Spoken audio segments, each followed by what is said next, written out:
There were over 400 people in the ballroom. The lights were hot, the applause still echoing. I had just finished thanking the donors, the staff, and the board. I was 3 seconds from stepping down when my phone buzzed in my palm. 1 text, 5 words, 1 emoji. "You're fired."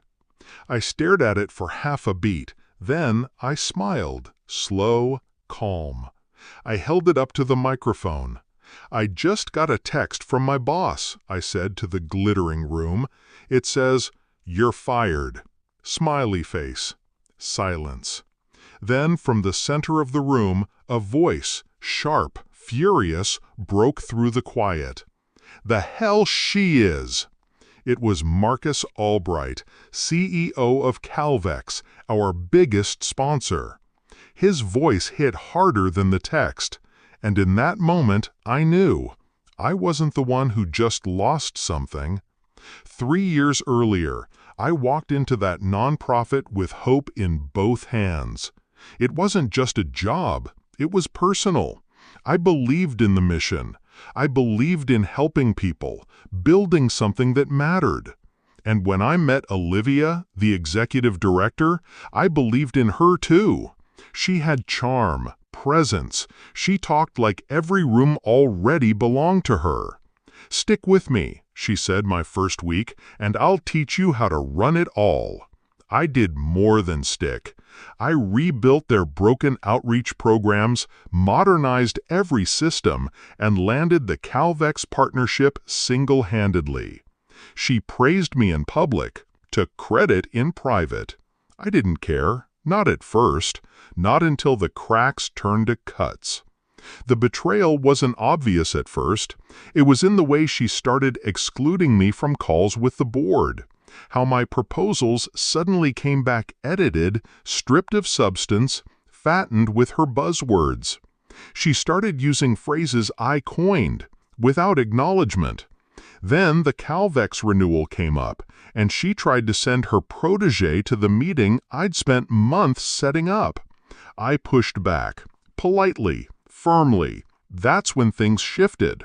First, the compliments stopped. Then the meetings disappeared from my calendar.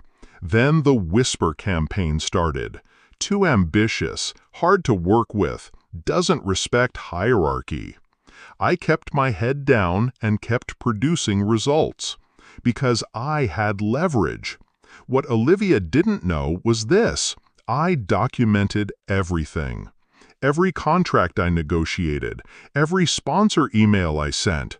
I had receipts, screenshots, even a recording of her telling a staffer, "If I don't cut her now, she's going to outshine me in front of the board." She was right. I didn't want her seat, but I wasn't going to let her shove me off the stage either. I knew she'd try something at the gala. She couldn't stand how much attention I got every time Calvex praised my work. Couldn't stomach how their CEO requested me by name to host the night. So I planned for it. I had backups of all event logistics, hard copies of sponsor communications, and, most importantly, I had someone else watching, Marcus's chief of staff. I'd warned her, something's coming. I just didn't know it would be a text. That text. On stage. 5 words meant to humiliate me. Instead, it backfired so hard she'll still feel it next year. When I read the message aloud, the silence was instant.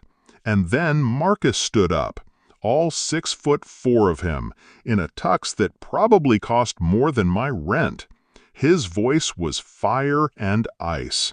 "If that's true," he said, "then Calvex is done here. Tonight." Gasps. Phones came out. Heads turned. Olivia was near the back, frozen, pale. I didn't look at her. I looked at Marcus. I nodded once and said, "I'll forward you the message." Then I stepped off the stage. She chased me outside, heels clicking like gunshots on marble. "You made me look like a monster," she hissed.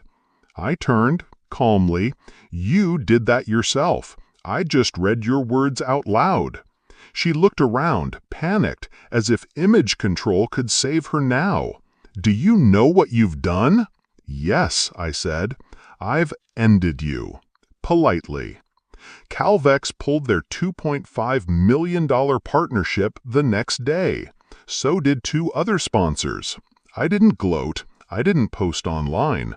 But I did accept the private offer Marcus made me that week to lead Calvex's new philanthropic foundation. Triple the pay, full autonomy, a seat at the table. No text emoji required. Now I run my own team. I choose who speaks, who gets credit, who is protected and empowered, not punished for shining too bright. I don't look back often, but when I do, I smile. Because Olivia thought she was ending my career in front of a crowd.